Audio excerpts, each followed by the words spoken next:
जय श्री राम।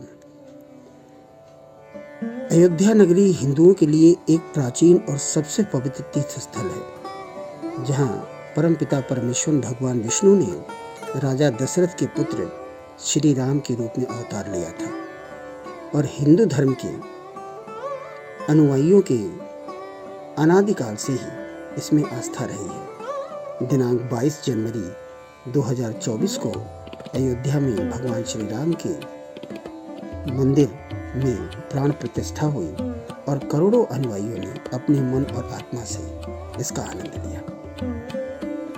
मित्रों, राम जन्मभूमि में भगवान श्री राम के मंदिर बनने की यात्रा इतनी सरल नहीं थी। कई लोगों के 500 वर्षों के अथक प्रयासों और संघर्षों के बाद भौतिक रूप से भगवान श्री राम का मंदिर बन पाया। आइए एक विहंगम दृष्टि उन घटनाक्रमों पर डालते हैं जिसके कारण 22 जनवरी 2024 का दिन आ पाया। दोस्तों, मुगल सम्राट अकबर के जीवन पर लिखी पुस्तक आईने अकबरी में अयोध्या को श्री राम जी के निवास के रूप में चित्रित किया गया है। इस ग्रंथ में अयोध्या को भगवान श्री राम का जन्म स्थान माना गया है। एक यात्री ने सन 1607 से 1611 ईस्वी तक भारतवर्ष का दौरा किया। उसकी यात्रा विवरण को विलियम पोस्ट ने अपनी पुस्तक अर्ली ट्रैवल्स इन इंडिया में प्रकाशित किया। उसमें श्री रामचंद्र की महल और घरों के खंडहरों का उल्लेख किया गया है। फादर जोसेफ स्टीफन टेलर ने सन 1766 से लेकर सन 1771 के बीच भारत का दौरा किया। उसमें यह कहा गया कि अवध प्रांत में एक स्थान विशेष रूप से प्रसिद्ध है जिसे सीता रसोई कहा जाता है, जो शहर के दक्षिण से सटी हुई है और एक मिट्टी के पहाड़ी पर स्थित है। औरंगजेब ने रामकोट किले को तोड़वा दिया और इसी स्थान पर 3 गुंबद वाला एक मुस्लिम मंदिर बनवा दिया और लोग कहते हैं कि इसका निर्माण बाबर ने कराया था। और इसके बाईं ओर चौकोर बक्सा उठा हुआ दिखाई देता है जिसे राम चबूतरा कहा जाता है। दोस्तों, यदि सरकारी अभिलेखों का हवाला करें तो पहला गजेटियर वॉल्टर हैमिल्टन द्वारा 1828 में प्रकाशित किया गया, जिसमें राम, सीता, लक्ष्मण, हनुमान को समर्पित मंदिरों को प्रतिष्ठित स्थान का उल्लेख किया गया है। और इसमें कहा गया कि अवध की तीर्थ यात्रा मुख्य रूप से रमता संप्रदाय के लोग करते हैं। अगला राजपत्र 1838 नोट गोमरी मार्टिन द्वारा प्रकाशित किया गया, जो गोरखपुर के ऐतिहासिक स्थलाकृति पर गौर करते हुए अयोध्या और उसकी महिमा का जिक्र करता है। एडवर्ड थर्टन द्वारा एक गजेटियर 1854 में प्रकाशित किया गया, जो गजेटियर ऑफ इंडिया, जिसमें ईस्ट इंडिया कंपनी के अधीनस्थ अवध प्रांत का जिक्र किया गया। एक और पुस्तक जो मिर्जा जान ने 1856 में लिखी थी, इसमें बताया गया कि भगवान राम का स्थान कहे जाने वाले पूजा स्थल को सीता रसोई के बगल में था, वहां मस्जिद का निर्माण किया गया।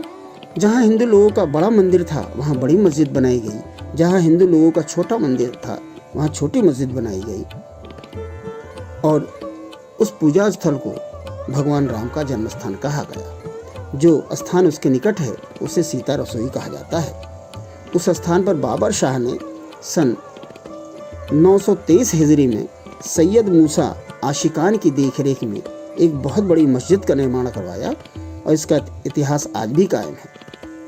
दोस्तों, ये पुस्तक 1856 में लिखी गई थी, जो आपसी मतभेद का काल था और अयोध्या में मूर्ति पूजा के मुद्दे पर हिंदू और मुसलमानों के बीच दंगा हुआ था। पुस्तक में स्पष्ट रूप से ये कहा गया है कि भगवान राम के जन्म स्थान पर मस्जिद का निर्माण बाबर द्वारा कराया गया था।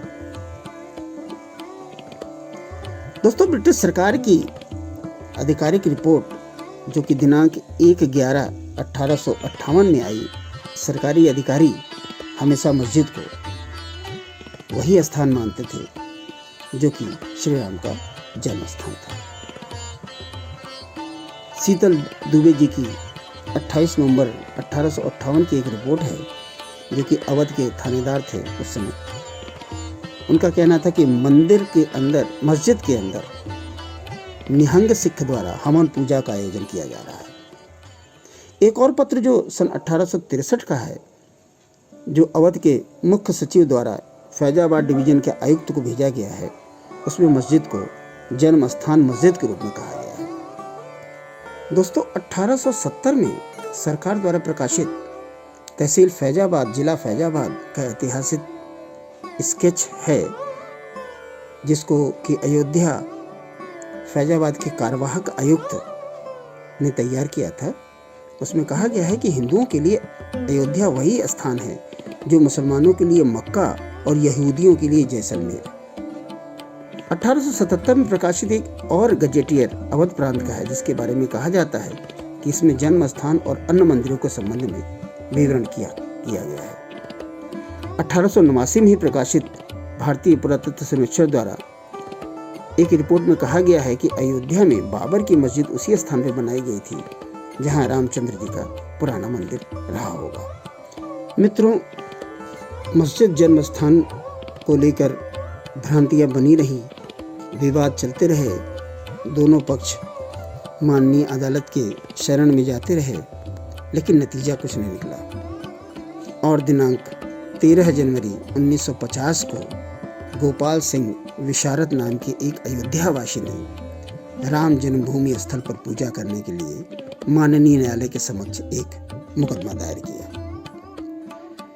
दोस्तों दिनांक 17 दिसंबर 1959 को निर्मोही अखाड़े द्वारा निर्मोही अखाड़े के महंत जगत दास द्वारा एक मुकदमा माननीय न्यायालय के समक्ष इस बात के लिए दाखिल किया गया कि जन्म स्थान पर जो रिसीवर नियुक्त किया गया है उसको हटाया जाए और उन्हें मंदिर का कार्यभार सौंप दिया जाए। दिनांक 18 दिसंबर 1961 को सेंट्रल वक्फ बोर्ड और 9 मुस्लिम अयोध्या वासियों द्वारा एक मुकदमा माननीय न्यायालय के समक्ष दाखिल किया गया और यह प्रार्थना की गई कि इस आशय की एक डिग्री पारित की जाए और इसके द्वारा यह घोषणा की जाए कि वह स्थल बाबरी मस्जिद है। दिनांक 1 जुलाई 1989 को एक मुकदमा श्री राम लला विराजमान और श्री राम जन्मभूमि की ओर से माननीय न्यायालय के समक्ष श्री देवकी नंदन अग्रवाल जी के द्वारा दाखिल किया गया और इसी दौरान 6 दिसंबर 1992 को बाबरी मस्जिद को डिमोलिश कर दिया गया। इस प्रकार बाद में इस वाद को संशोधित किया गया। दोस्तों यह मुकदमा माननीय इलाहाबाद उच्च न्यायालय में चलता रहा। इसके लिए अलग से एक न्याय कक्ष की व्यवस्था की गई और नियमित रूप से प्रतिदिन इसकी सुनवाई होती रही। 3 सदस्यीय न्यायमूर्तियों की पीठ ने अपना फैसला दिया, जिससे कि कोई भी पक्षकार संतुष्ट नहीं था। देश के शीर्ष अदालत माननीय सुप्रीम कोर्ट ने इसको चुनौती दी और इसके बाद लगातार सुनवाई होती रही। मित्रों, कहा जाता है कि यह देश का दूसरा सबसे लंबे चलने वाला मुकदमा था और इसका फैसला 1045 पृष्ठों का था, जो कि 9 नवंबर 2019 में देश के समक्ष रखा गया। माननीय सुप्रीम कोर्ट ने यह फैसला दिया कि विवादित स्थल जो है वो श्री राम लला विराजमान को दे दी जाए और साथ ही 5 एकड़ की जमीन मुस्लिम पक्षकारों को अपनी मस्जिद बनाने के लिए अन्यत्र कहीं प्रदान कर दी जाए। और इसके लिए उन्होंने केंद्र सरकार को निर्देशित किया कि वह इसका अनुपालन सुनिश्चित करे। दोस्तों इस प्रकार एक अद्वितीय फैसला देकर माननीय सुप्रीम कोर्ट ने सारे विवादों को समाप्त कर दिया और इस प्रकार से वह दिन भी आ गया 22 जनवरी 2024 का, जिसने भारतीय समुदाय के समस्त अनुयायियों को असीम शांति और सुख प्रदान किया। जय श्री राम।